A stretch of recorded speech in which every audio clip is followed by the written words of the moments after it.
Welcome to the Book Boyfriend podcast, where we dish on everything from the alpha male to the sensitive soul.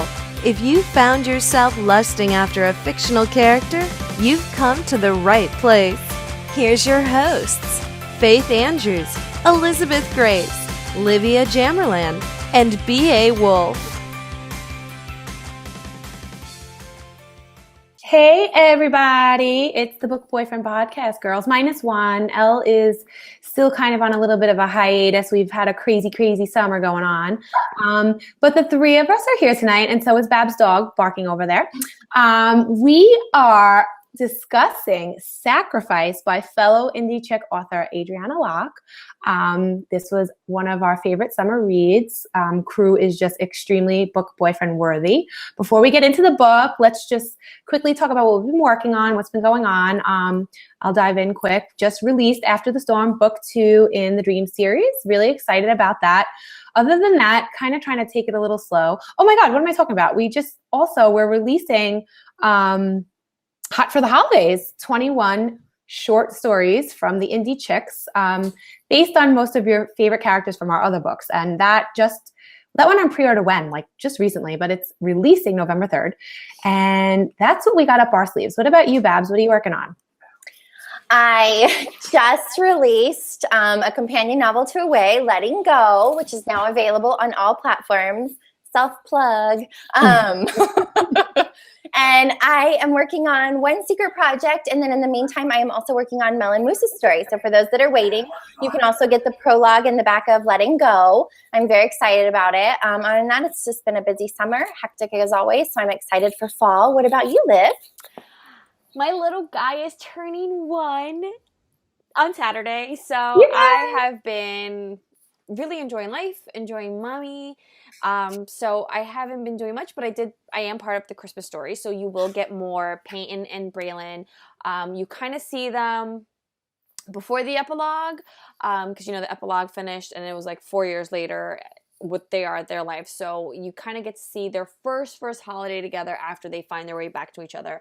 Of course, it's a little drama, and you get a little taste of Gus. So that is what we've been working on. But enough about us. Let's get down to Mr. CREW, who is my man. Take it away, Faith. That's what you think, buddy. She's my man. Anyway, okay, let's get into We're really going to start this war. This is going to be bad. I know. Okay, let's give you the blurb, which, by the way, I didn't even read. I want everybody to know. I didn't even read the blurb. I was sold on the cover. I was sold on everything she did beforehand leading up to release. Her hashtags, screwed by CREW, whatever it was. I was completely sold before the blurb. But here's the blurb. Okay. My life changed forever the night my husband died. I was left with a shattered heart, a heap of bills, and our daughter EVERLEIGH. I don't want to rely on anyone, least of all CREW GENTRY. He's my first love and the man who almost destroyed me. The man who has let me down every time I've needed him. But when tragedy strikes a second time, CREW just might be my only hope. My life changed forever the night my brother died. I was left with a guilty conscience, a pile of mistakes, and little else. I take care of JULIA GENTRY, my brother's widow and the love of my life, and their daughter. I know she doesn't want my help, but she gets it anyway. I owe her that. When other disaster hits, I'm given the opportunity to make things right. I'm taking it. I'm willing to sacrifice it all. It just, I don't know. It really was. Sacrifice is the perfect title for this book. It just was. I loved it. It was one of my all-time favorite reads of the summer. I have to be 100% honest. Do you guys want to give a quick what you think overall, and then we can dive into our fun stuff? Liv? All right, so you get Sacrifice. You pick up the book, and it's in CREW's POV. It bounces back and forth between them. He is a retired fighter who is working the docks out in Boston, and every spare change he gets, he's giving it to his little niece that he has this phenomenal relationship with. His brother died. It's kind of his fault in a way, because his brother had gotten some trouble, and he called his brother to bail him out, and then there was this terrible accident. And now he's dealing with his brother's widow, Julia, who was his first girlfriend, first with him, and there's just so much tension between them.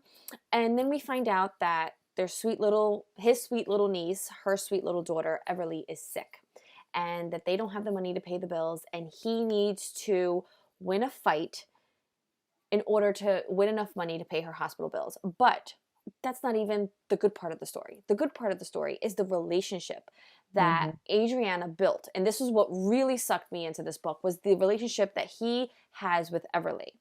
And I know we're going to get into it a little bit more later, but that is kind of like the gist of the book. B.A. Wolf, do you have anything to add, my love? Oh, I want to add, for anybody who thinks this is just another fighter book, it's not. It's not your typical UFC. It's not about that. There's so much more depth to this book than any other fighter books. And it's not to say anything wrong. I love every fighter book that's out there. And they pull you in. This just has a depth to it that's not present in other books. It's deeper than just that. The cover pulls you in because hello, Dolly. But I want to mention that it's not just about men fighting in the ring. That's not what this is about. It's about a family who's broken trying to repair themselves. So how about we get to it? Let's get to it. Okay. What were everyone's first impressions on the lovely CREW? I'll go first. I want to go first.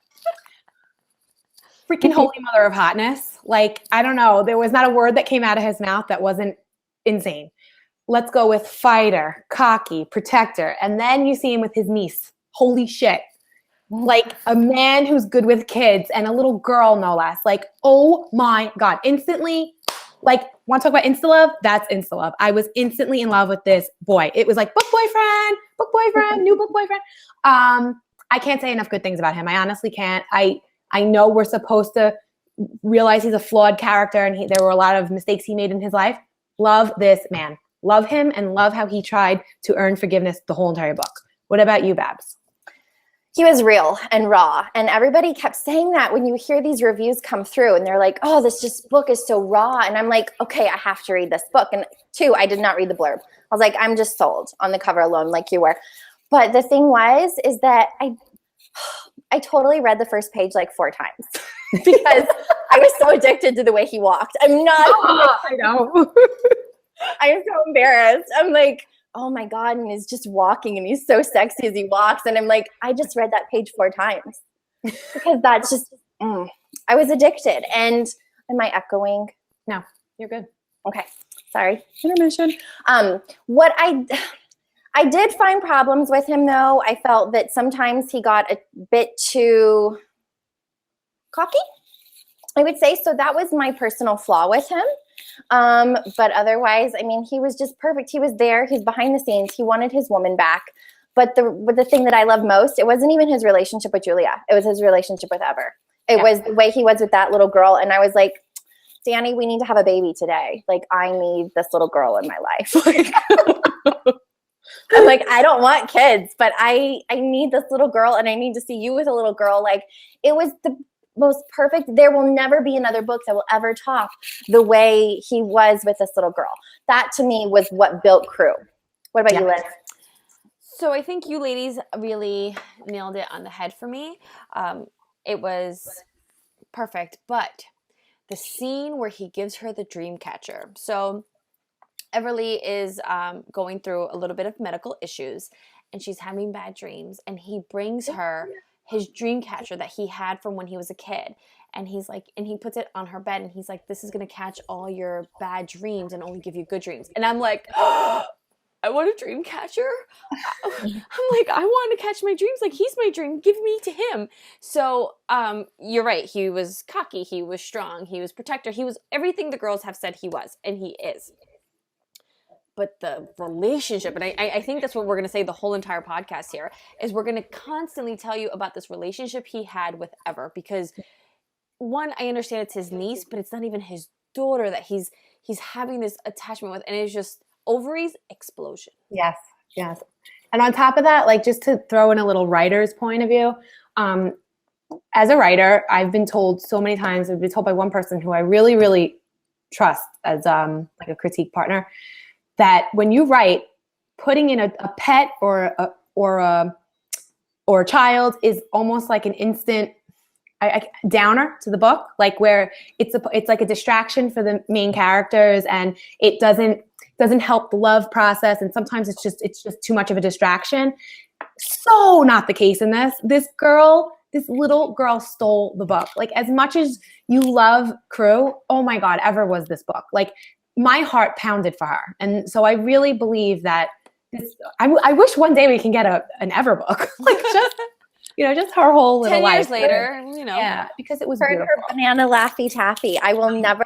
It's the little things for me in books. It is when she's sitting there and he sneaks her these little Laffy Taffies. Yeah. It's the little things in every book, and I will remember every single thing. Like when they walk into the house, and I guess we'll get to Julia and CREW later, but they're making dinner, and Ever's like, "Are you staying for dinner, Uncle CREW?" And he's like, "No." And she's like, "But Mom makes the best spaghetti." And there's just like little things. She loves her mom's spaghetti. She eats banana. It's these little things that Adriana just, man, she nailed it. Yeah, nailed totally. It. Gave it whole depth, like you said, depth. It was there.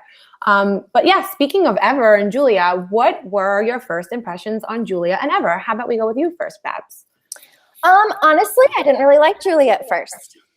Ooh. Oh, I thought she was mean. I guess I kind of guessed a few of the things along the way, and I kind of understood that there was obviously some tension between her and CREW, but I thought she was extremely rude for someone who was trying to help her. She was you couldn't fault her for that. She was overly proud. She wanted to do everything on her own, but CREW was just trying to make things better, and the way he treated her daughter, she couldn't have asked for someone better in her life. And the way she kind of pushed him off, I'm like, you don't even know what you have, lady. You're here trying to pay your freaking bills, and he's giving your daughter Laffy Taffy, and you're sitting here giving him the cold shoulder, making him feel like a piece of shit. So I'm sorry, I didn't really like her at first, but I grew to love her. And we all know how I feel about Ever. I want her as a daughter, so if we can make that happen. What about you, Liv? I'm completely opposite of you. I love Julia. I understood why she was tough. I understand why she was a bitch. Dude, I lost my husband because of you. Mm-hmm. You know, I'm in this situation because you had let us down yet again. So I was right there by her side. Like, no, you want to come back into our lives, you're going to have to earn it. There was one part she's cooking and he's like, "Oh, why is this?" She's like, "Well, I don't have a husband thanks to you." Like, yeah, throw it back in his face, Yeah, but she loved him at one point. And that's the thing. The people you love the most are also the people you will hate the most. It's the same feeling. They've always said that. And, and I understand why she hated him. Here she is and Ever saying, yeah, now that we live with Uncle CREW, I don't have to wear my sweaters anymore because guess what? Mommy couldn't turn on the heat because she was working 16 different jobs and leaving you with a complete nanny. And it was all CREW's fault. I understand it wasn't technically his fault, but it was in a sense. So I understood why she was a bitch. So I totally got her backbone. As a mother, you will do everything possible to protect your child. And that's what Julia was doing. So I completely agree. We all know we all love Ever. So what about you, Faith? Okay, first of all, I just want to give kudos to Adriana on some sick names. I have a Julia, so yes, of course I love the name Julia. EVERLEIGH, so cute. CREW, so unique. Love, love, love. Awesome names. Okay, anyway, Julia.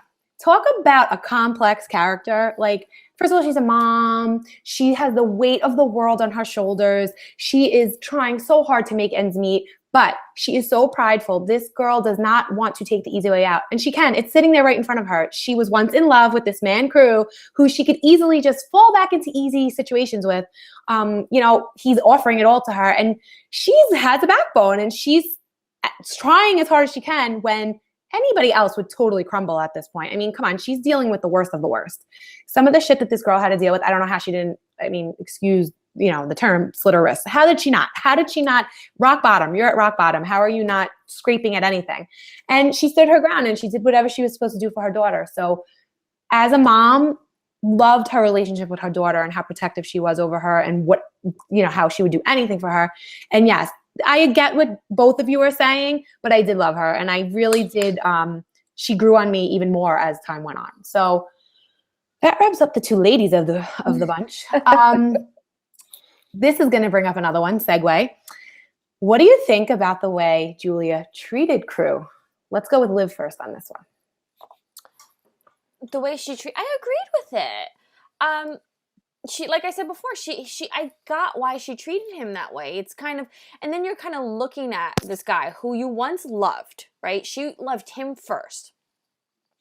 And he had let her down many years ago when he went off to college.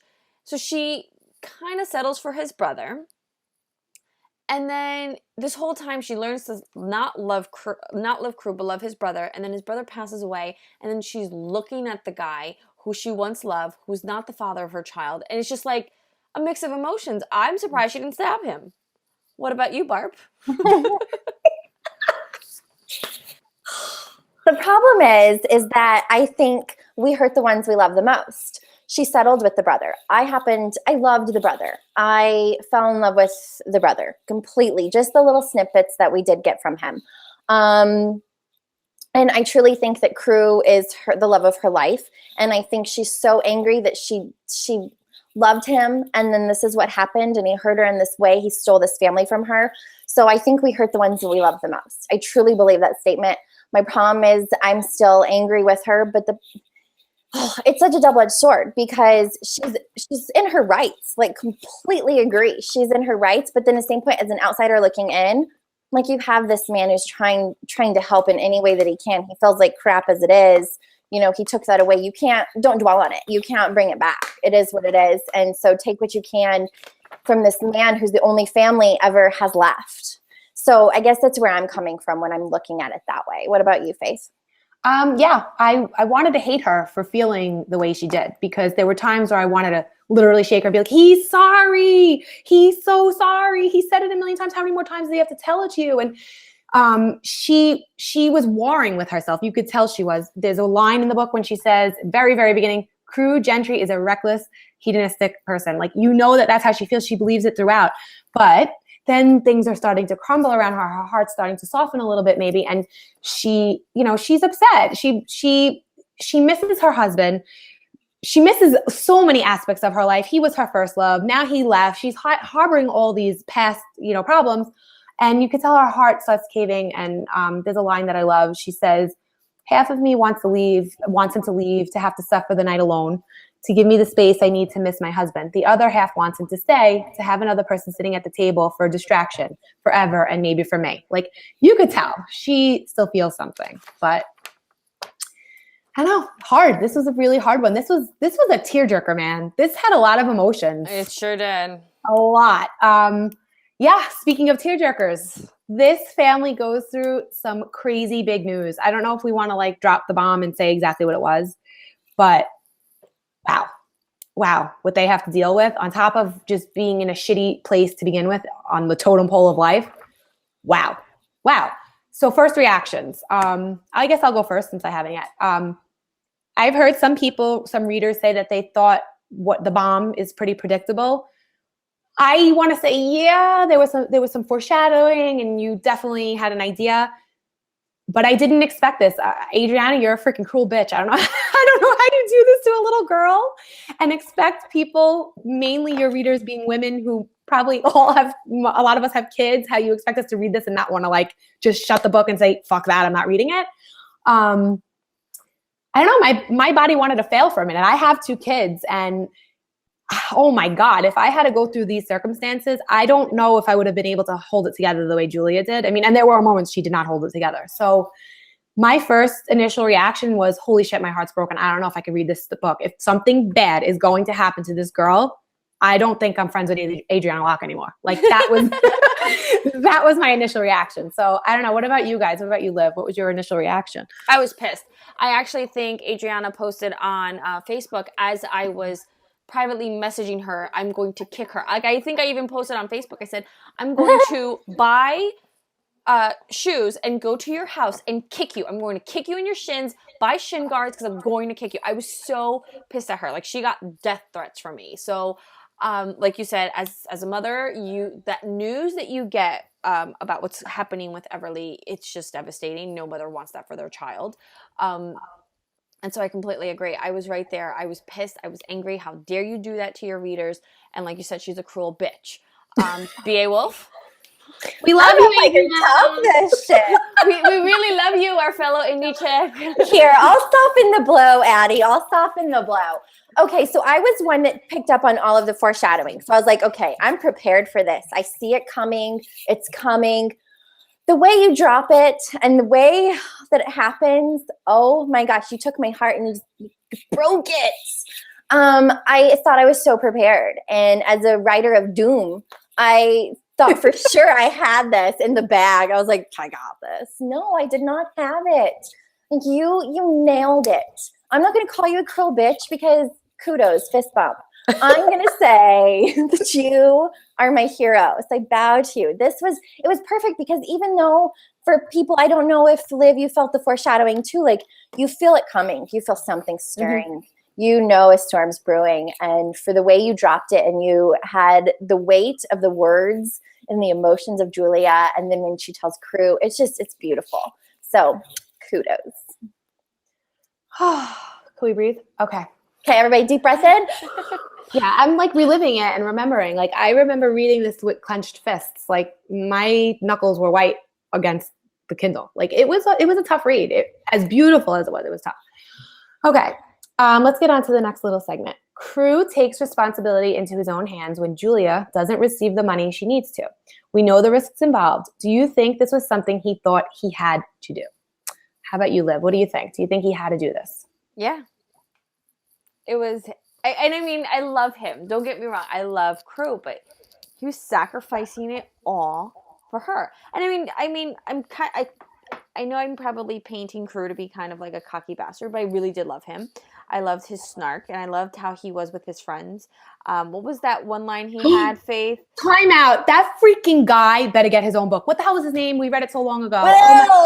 Will. What was it? Well, what was the thing? Fuck is what? Fuck your suck. Fuck is fact. Oh, Fact is fuck.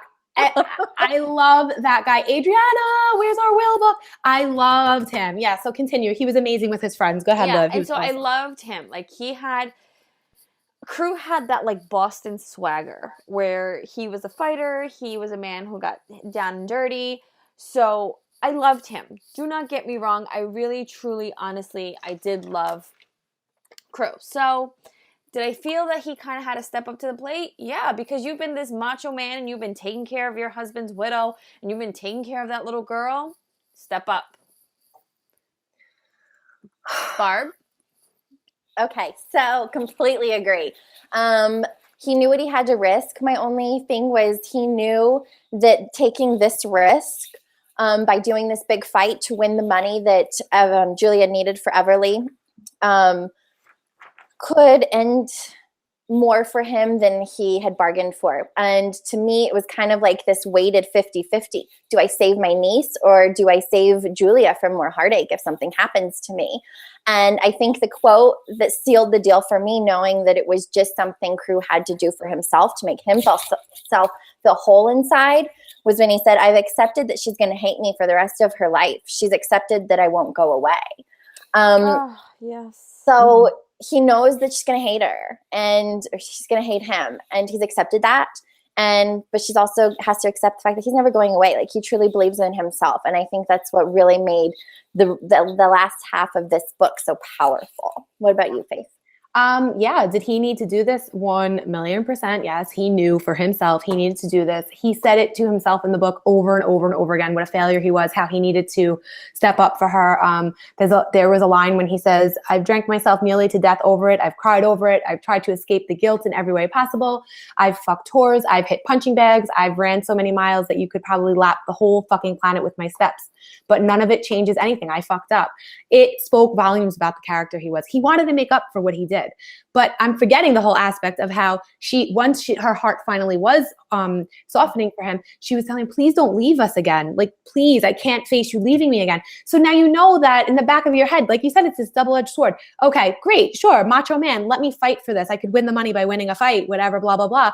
We're forgetting this dude almost died in a fight. He's not supposed to fight. His career is over. So he's risking his life fighting as well, and in turn, risking Julia living without him as well. So yeah, huge, huge sacrifice. Best title for this book. Like completely heartbreaking. Wait, before we move on, can we touch on the time he sat and prayed?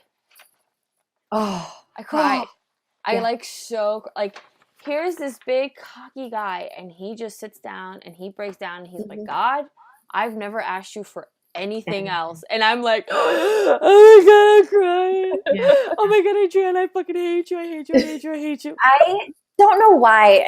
I'm just such a weird woman, I guess. But whenever a man cries in a book, I'm a goner. I'm done. I'm yours for life. Yeah. There's something so sexy about this macho man breaking down and letting his feelings break him. Like, to me, there is nothing more raw. So it's just, CREW. Let's just take this moment and soak it in. Our kiss, marry, do is not going to be very interesting. CREW. Okay. Yay, moment we're waiting for. CREW and Julia's relationship takes a wild turn. Yes. Were you expecting it? Did you feel it was right? Okay. For me, totally expecting it, wanting it. Hells yeah. I was on board with it from like, hello, page 1, want them to be together. And I was happy because it meant that she was softening. She was seeing him differently. She was forgiving. She was letting go of her past. And she was doing what was right for her daughter, who at this point in the book is starting to call her Uncle CREW daddy. Like, it was just, oh my God, like they needed to be together. You could tell from the story from the past that they were the ones who were really meant to be. It was kind of like the brother was the consolation prize. I hate saying that, but he was her one true love. So bing, bang, boom, fireworks. Love, so happy that they got together. What about you, Babs? Totally saw it coming. Absolutely loved it. I think that her getting some of the news in the safety deposit box, won't give that away, helped her realize that it was okay to let go. I feel like she was hanging on just because she felt she had to forever, had to because they were married. She felt like she had to, and you could tell that wasn't where her heart was. And when she finally let go and let CREW in, did the fireworks sparkle. Oh my God, they were amazing together, and totally felt it was right. And this quote, ready, girls, are you ready? Okay. I've made 2 decisions. I'm fighting and you're mine. Yeah. Yes. Goosebumps. Yep. Goosebumps all over. Okay. Liv? I agree. The only thing I didn't like about them getting together, which has nothing to do with this one question, was just that Everleigh called him dad. You didn't like that? You didn't like it? Didn't. It just, I don't know. I felt like he was taking away from like his own brother. But I get it because she was so young, and she's like, well, you love me like my dad would, so you're my daddy. And again, goes to that beautiful relationship. But their wild turn, I really, really loved. And you kind of realize that she needs to be with him when he's sitting with Everleigh and he's telling her the princess story and the 2 prince. And I was just like, okay, you kind of need to be with him. Like, okay, come on. His stories were the best. Yes. Like, the best. Like, he came out with some crazy shit. Like, they were like amazing. So yes, I'm happy. It took a wild turn. It was delicious. It was everything I wanted. It was perfect. Okay, next. Unfortunately, we're getting deeper into the book. Ever is getting worse. The surgery is her only hope, and we know what's on the line for CREW as he trains to fight the biggest fight of his life. What are your thoughts at this point? Is he risking too much, and is he giving the ultimate sacrifice? What do you think, Liv? I don't think he's risking too much because he's fighting for the only family he has left. And, you know, the name of the book is Sacrifice. So he's willing to sacrifice it all because the last part of him, like, okay, so Everleigh's technically not his child, but she carries his blood because she is his niece. That's the last part. His family is gone. All he has left are friends and Julia and Ever. And so he has to give it his all. So no, I think he did the right thing. What about you, Barb? Okay, so I'm really torn here because I do think that he feels he has to do this. But like I could probably sit here and cry right now thinking about the fact that he could die at this fight and he would be leaving Ever and Julia behind with absolutely nothing. And that breaks me to no end because they've already lost everything. They're already at rock bottom. I don't think you could get much worse unless you're 6 feet under.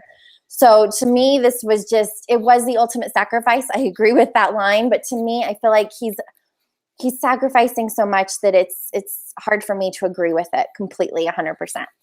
Oh, I don't know what kind of person that makes me, but it hurts me to know that Ever and Julia could just be so alone in this world without their Uncle CREW to try and help in some way. So what about you, Faith? It makes you a reasonable person because you were seeing it as real life. Like for me, my head was all over the place with this. Like it was like And on top of it, I won't give anything away because you don't know what happens. But like, I had so many scenarios going through my head about what he was going to do. I thought he was going to throw the fight. I thought he was going to die on purpose. I just thought some crazy crap because they needed money. Bottom line, that was their biggest problem. Other than her being sick, they needed money. The doctors had told them the only way she was getting better was if they did this treatment that was costing them whatever money that they didn't have. And this is what he had to do. So yes, I'm with both of you here. It was a really tough decision. I found it hard, like you said, to say, yeah, just do it. Like, it was not an easy decision. It's not like, oh, hey, you want to give me a kidney? No, it wasn't like that. It was like life or death. Like, should I die for her or not? Like, so, you know, and do I leave my only family behind because they need this? But then if I die, they have nothing. And you're just like, and he was so sneaky about things when he was doing things. I'm like, he didn't know anything. Yeah. No, it's like, he's got something up his sleeve. He's got to. He has to. I'm like, can you just not call Oprah? Just call Oprah. She'll help you. She'll fix this. You get a humpback whale. You get hurt on. You get a surgery. You get a surgery. I'm like, someone help this family because they can't lose Uncle CREW. Oh, so broke me. Well, that leads us to fight night. It's fight night. He's got the weight of the world on the damn shoulders. Julia's at home. Ever's sick. Everything's depending on the one night. Scale of 1 to 10. What is your goddamn anxiety level? I'm going to go 400. Like, first of all, he walks in to no music. Like, I like fights. I like boxing. I've watched a couple of MMA fights. I enjoy, what's that one? UFC, whatever. Mm-hmm. I've never seen that. I don't know if that's Matt Hughes. I don't know if you guys, Matt Hughes did this. And I was like, you're stupid. You gotta pump yourself up. What the hell are you doing? I mean, I get it because I get the whole pumping yourself thing. Like, that's important. Like, think about it for anything. But I got it. Yeah, he was in another zone. It was this solemn moment for him. Like, it was like his moment to be with his brother, to pray for his niece, to be there for his girl, whatever. But yeah, this was intense. Like, and it's pretty much the last 10% of the book. Like, it's like, okay, 80%. Oh my God, 90%. He's gonna fight. Like, what the fuck's gonna happen? And you're thinking, that's it. It's over. But wow.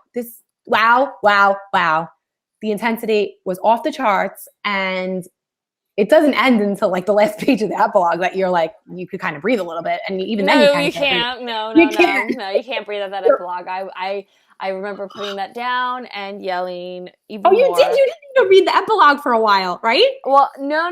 That was with, I think that was it. And I read the one. It was one of the podcast books we did. I was just like, I can't.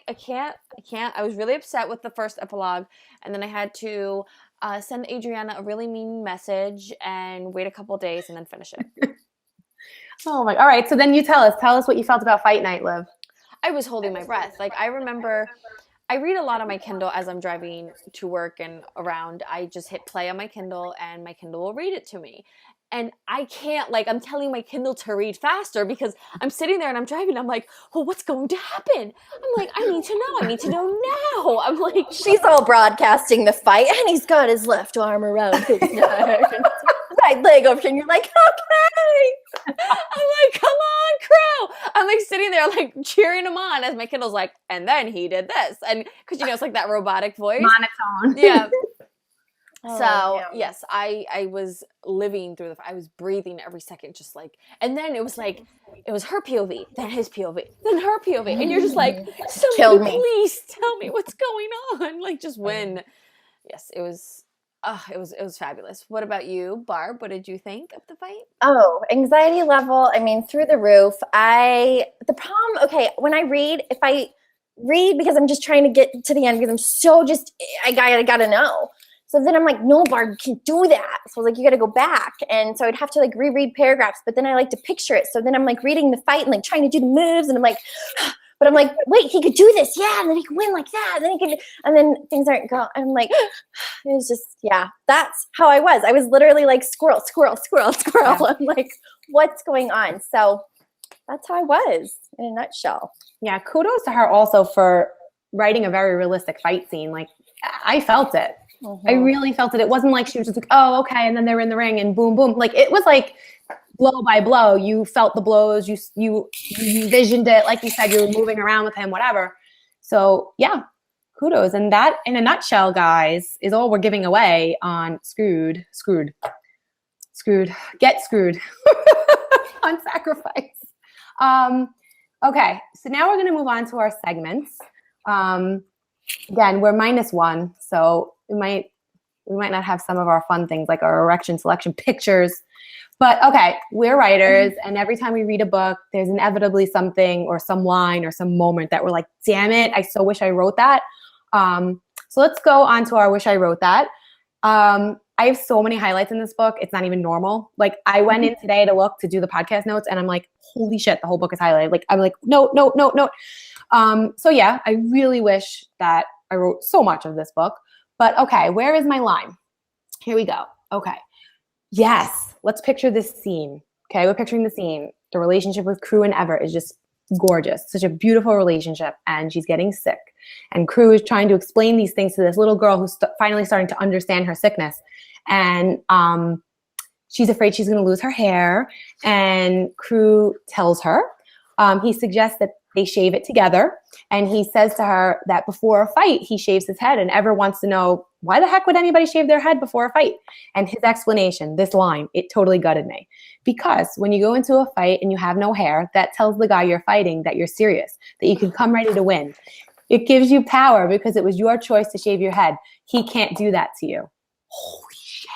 Guys, I mean, are you serious? Where did he come up with that? He's explaining this to this little girl who can't possibly understand the meaning of life and why this is happening to her. And he goes into it with a fighter's attitude, and she comes out and says, that's right, Uncle CREW.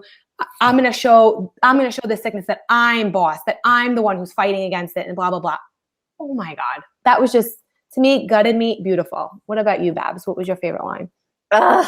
Okay, I want this plastered to my damn wall. I'd rather fight with you than love anyone else. Yes. Is that not the sum of every freaking marriage? Yes. That needs to be a tattoo. That's actually a very good tattoo. And I can't find. You know what I'm saying? Like, because we all fight. You just do. You get hectic. You get frustrated. Life's just insane and it's busy, and we all get stressed and we take it out on the ones we love. But I'd rather fight with you than love anybody else. Yeah, that's beautiful. Yeah, I love that. That's my line. Liv? So I'm a sucker for girls, for an author who can actually get me to cry, like our dear friend B.A. Wolf here. I sob like a baby every time I read her stuff. And I'm a sucker for that. So I wanted to find the one part in when he's praying to God as into why he wants them. He's praying for the first time. And this is why I wish I wrote that. I'm not praying for a victory. I'm not asking to lose. All I ask is that you do with me whatever you need to in order to clear my girls from any harm. And it goes right into this whole thing that he's telling God. Like, he's just sitting there and he's just praying to God, and you're just like, that one scene, I wish I wrote that, because right there, all the tears started to pour. Mm-hmm. She really did a beautiful job. There was a lot of beautiful writing in this book. But just simple writing. Yes. It wasn't like sometimes you do read a book and it's all filled with bells and whistles and this and that. It was just clear and to the point and perfect. Yeah. Because, you had this relationship with the girl who Everleigh was, what, 6? Mm-hmm. 6 or 7, like 5 or 6? So you have this relationship with a 6-year-old. A 6-year-old isn't having these beautiful dialogues, but she's having this little conversation and you're just like, this is perfect. Oh my God. Yeah. I agree. I totally agree. Oh, I could swoon over this forever. Okay. Erection selection. We have no pictures. Unless I have a picture. Yeah. It's on my phone. Okay, so we'll show the phone. I am going with Addie's muse, who was Tom Hardy. Oh, come on. I mean, there's no other. She really did amazing with that one, because that's all I pictured the entire Me too. The whole time. So sorry if that's who you chose, but Tom Hardy. Next. Okay, so this isn't who I pictured, but I can picture him as that. Ooh, Liv, who do we have? That's Tom Hardy, for those who don't know who you are. Yeah. Beautiful. So to me, like, if it was a real fighter, not an actor, Matt Hughes. Yeah. Yes, for sure. Like, that's my fighter guy. Like, that's who, I loved watching him fight. He was amazing. Anyway, so that's who I pictured. Oh, we're froze. Am I froze? No. Okay. Frozen. All right, so we're up to Kiss, Marry, Do, and this is going to be kind of interesting because we really haven't done this in a while, so we're like kind of taking it back to the old days. I got to remember all my men. I've just started rereading. Well, not rereading. I just started the second book in Mo Maybe's Sale. And Maybe. Yeah. I started Sale. And if you remember, we really freaking loved Casey. So he was fresh in my mind. So right now, I want to marry CREW because I want a man like him to be my protector. Someone who's willing to sacrifice everything. Holy shit. I mean, come on, marry. That's the type of guy you marry. You want to be the father of your kids. I'm doing Casey. Casey was all over the damn place. I mean, that guy, oh my God. I mean, he made her cheat on her fiance for 3 years straight. It was not even normal. Okay, so Casey. And Kiss, I'm going back to Mateo. I mean, that sexy Spaniard. I know you hate him. Did I really just hiss on? She growled and hissed. Yes, that's my Kiss, Marry, Do. So listen, Growler, who do you pick? I can't even believe I hissed. I don't know. There's just something I just can't. Ugh. Clearly, Barb does not like the Latinos. No. Disgust.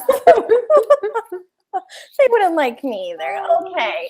I'm gonna kiss Archer because that man needs. Forgot. He needs a little bit of love. I'm going to do CREW. There's that. I want to get screwed. And I'm going to marry Maxim. Motherfucker, hell. Ooh, it's on. He's my Russo. You know what's sad? It's a sad day when this Russian guy has not left us. We can't get over this. So I'm going to kiss Alec. Always. There's always Alec involved in Liv. Liv is always including. I love Alec. One day I'm going to sit down with Penelope and just tell her how much I absolutely think she should write a spin-off where Alec leaves Greta and has an affair with me. Mm-hmm. Yeah, just saying. I could raise his little son, no problem. There is only one book with Alec, isn't there? Yeah. Mm-hmm. Yeah. So Alec should We need to write Penelope a letter. Hey, and Alec needs to have a book with Liv. So I'm going to kiss Alec because, he's always on my list somewhere. Yeah. I'm going to do the Russo on Barb's wedding night. Classy. I figured I'm going to be your maid of honor. I'm just going to test drive your husband first. Good friend. I need him to be broken well. Yeah. Make sure he's Amish for you. You're the only one I'll share with, Liv. You're the only one I'll share with. You and Jess. And then I'm going to marry CREW. Only because, Faith said, you kind of want somebody who's going to risk his whole entire life to protect you. Yeah, it's not even about money. No. He could go buy you something. He could go buy you a hitman. Listen, ain't nothing sexier than a man who is willing to take right and left and fight for you. Swipe and sign, baby. He'll call Oprah. Look, Oprah, fix my kid. Nyet. Oh my God. Oprah, I need you to fix my child. We need to get Oprah on our show. We would love us. We could all have Oprah soy lattes that they Starbucks. Everything has chai Oprah tea. Yeah. That's what she meant. That's what I meant. I thought that's what I said. Oh my God, guys. All right. So we totally got screwed tonight. We talked about this delicious book that everybody needs to read. Like really, really, really put this on your book list. We are going to really make a conscious effort to get some more podcasts up there for you guys. We've missed you. We've missed doing this. We missed each other. Like we missed doing this with each other. It's just been so tough. Like, yeah, the summer has been crazy, and summer just leaked right into September, and it's just been woo. So before the holidays get crazy, we're going to try to get some reading done. Quickly, I just want to say, yes, Book Boyfriend Podcast. You know where to find us, www.bookboyfriendpodcast.com. We're on Facebook. You can email us, tweet us, whatever, blah, blah, blah.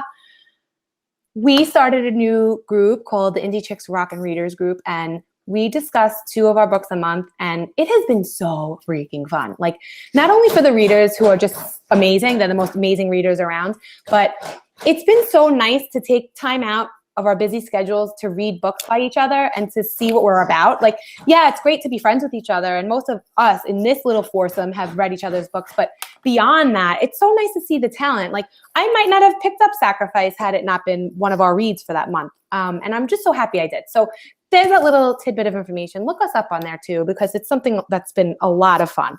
So that about wraps it up for tonight. Hopefully the next time you see us, you will see the rest of our foursome. We miss Elle, so we're hoping she's going to be here with us next.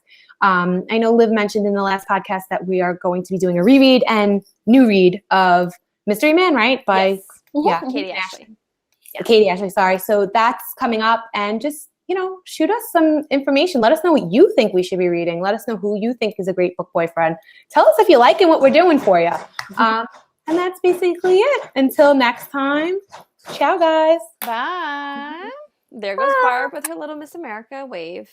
A pageant wave. Rocco, stop.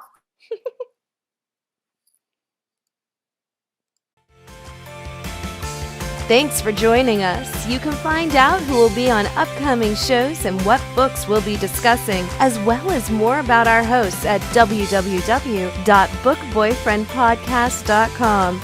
See you next time when we add another boyfriend to the ranks.